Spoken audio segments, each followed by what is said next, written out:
Bonjour à tous, je m'appelle Valérie Sauvage et je voulais vous offrir aujourd'hui une vidéo qui va vous aider à affronter le refus, à vous en remettre si vous avez vraiment un certain blocage à ce niveau-là. Regardez tout de suite cette vidéo.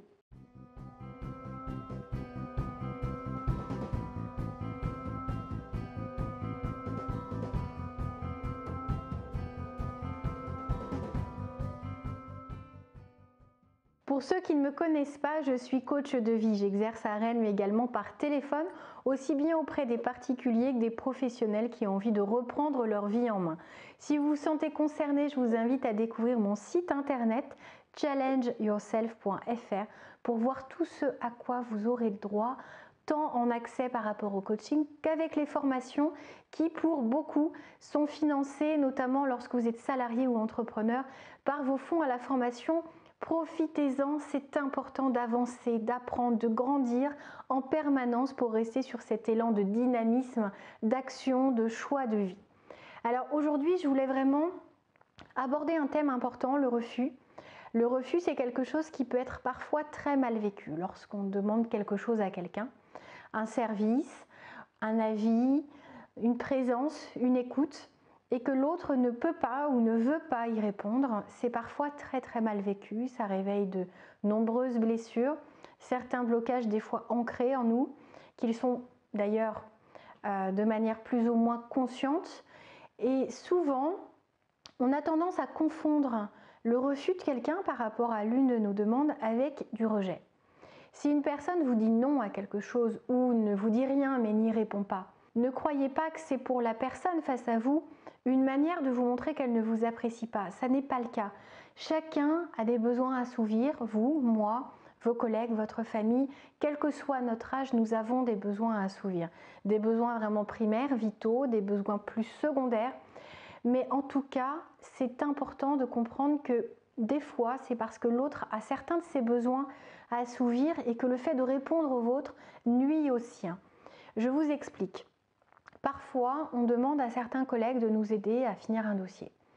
Si vous n'êtes pas au courant, par exemple, que votre collègue a eu un coup de pression de par la hiérarchie sur le fait de finir plus rapidement que prévu un dossier, elle va peut-être, cette personne, vous dire « Non, je peux pas » ou « Je veux pas, là, je stoppe, enfin, là, sors de mon bureau, j'ai du travail ». C'est pas vous. C'est pas contre vous, c'est juste parce qu'elle ne prend peut-être pas le temps de formuler ce qui se passe, quelle a été la demande qui lui a été imposée finalement, et vous n'avez donc pas d'explication au fait d'avoir un refus. Vous prenez ça comme un rejet, vous vous montez tout un scénario en tête en vous disant « Ah ben voilà, la dernière fois c'est moi qui l'ai aidée, le jour où j'ai besoin elle ne m'aide pas », ou c'est bien ce que je me disais. Je me disais bien aussi qu'elle avait du mal à me supporter, que c'était des sourires assez faux, qu'elle n'est pas authentique avec moi. Enfin, ça peut aller hyper loin, alors que vous ne savez pas pourquoi. Ça ne veut pas dire qu'il faille demander à chaque fois pourquoi est-ce que la personne vous dit non. Sinon, ça va faire très inquisiteur. C'est comme si vous rentriez dans un commissariat de police et qu'il y avait un interrogatoire qui suivait. Un refus ne doit pas ouvrir à ça. Il faut savoir accepter le refus, notamment en vous disant que peut-être que vous n'êtes pas au courant du contexte, des choses qui ont été imposées à la personne, de l'état dans lequel se sent la personne. Vous ne savez peut-être pas que cette personne a des soucis personnels, qu'elle n'est pas concentrée et qu'elle n'a pas envie de finir pour vous un dossier alors qu'elle ne sera pas en mesure, en tout cas à ce moment-là, d'y répondre avec professionnalisme et elle n'a pas envie de nuire à votre qualité de travail en bâclant quelque chose. C'est peut-être parce qu'elle manquera de confiance en elle. Vous pouvez très bien aller voir quelqu'un, lui demander son aide, qui n'osera pas vous dire non, je ne me sens pas à la hauteur et qui va vous trouver une excuse pour refuser. Donc ne croyez pas à chaque fois que c'est parce qu'on ne vous apprécie pas, parce qu'on veut vous nuire, parce qu'on veut passer devant vous au niveau carrière et donc ne rien faire pour vous aider. Ne vous mettez pas ce genre de choses en tête. Essayez de comprendre le contexte. Profitez-en pour venir aussi en aide à la personne qui vous dit non. N'hésitez pas à lui dire bon ok, tu es peut-être occupé, est-ce que moi je peux t'aider? Est-ce que là tu as un impératif? Et là peut-être que la personne va s'ouvrir.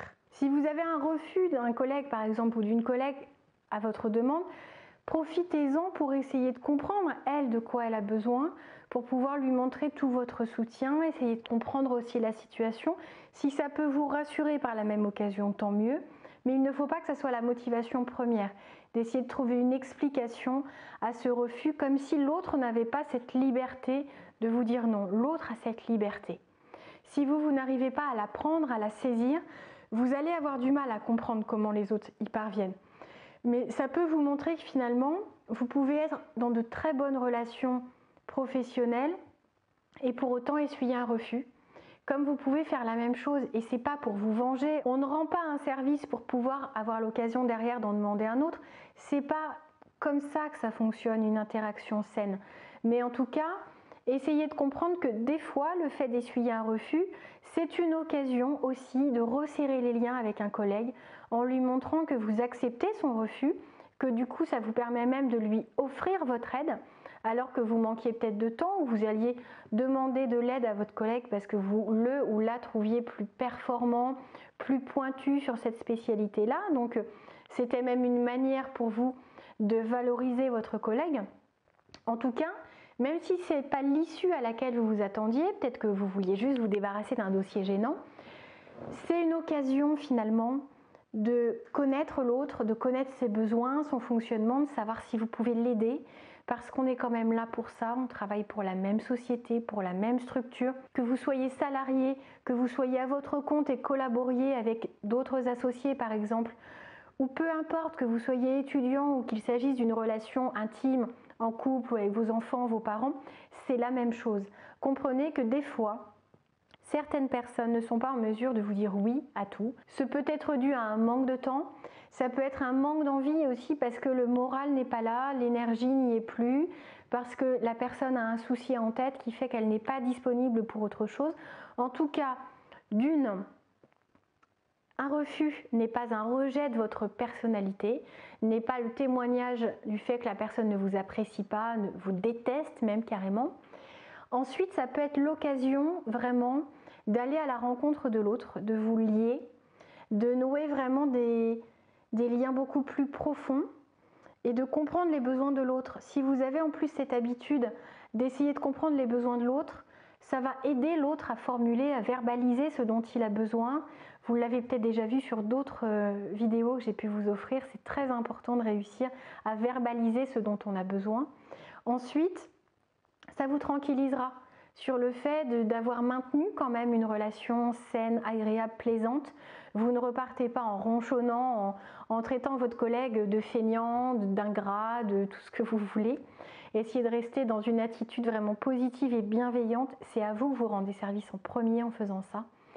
Et comprenez que c'est peut-être dans votre formulation que vous avez amené ce refus. C'est le troisième point sur lequel je voulais venir. C'est vrai que des fois, une personne va dire non parce que vous aurez été trop vague dans votre demande.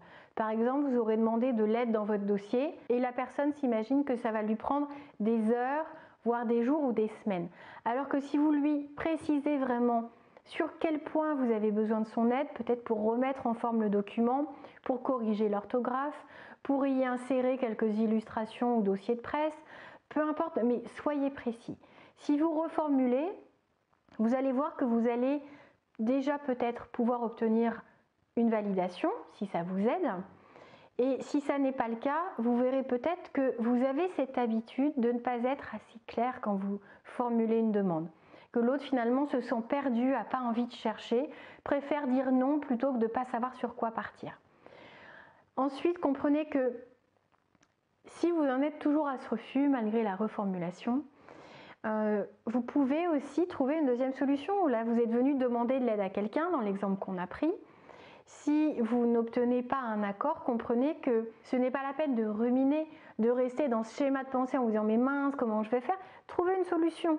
Une nouvelle fois, comme à chaque fois que je vous explique comment sortir de ces schémas où on rumine trop, où on pense sans arrêt, où finalement on crée un scénario qui est vraiment souvent exagéré, focalisez-vous, comme à chaque fois, comme ce que je vous ai déjà répété plein de fois si vous suivez cette chaîne YouTube. C'est important d'essayer de s'adapter, de trouver une autre solution. Vous pouvez ou demander à quelqu'un d'autre, mais au bout d'un moment, il faut essayer d'apprendre parce que qu'est-ce qui vous empêche de le faire? Est-ce que c'est un manque de compétences? Et dans ces cas-là, formez-vous. Vous pouvez très bien demander une formation dans le cadre de votre travail. Est-ce que vous manquez de temps? Donc dans ces cas-là, voyez comment devenir plus productif, comment alléger votre planning, comment gagner du temps sur autre chose. En fait, ça révèle plein de choses. Donc plutôt que d'y voir du négatif, voyez ce que vous pouvez faire pour améliorer votre quotidien, que ce soit au travail, que ce soit à la maison. En tout cas, un refus, vous verrez que ça vous ouvre à beaucoup plus d'aspects positifs que de négatifs, donc essayez de garder ça en mémoire. C'était Valérie Sauvage du site challengeyourself.fr, votre coach de vie. Vous pouvez faire appel à mes services, quel que soit l'endroit où vous vivez, puisque je consulte certes en cabinet à Rennes, mais par contre partout par téléphone. Je vous dis à très bientôt, prenez soin de vous et vivez vraiment une vie que vous méritez. Au revoir.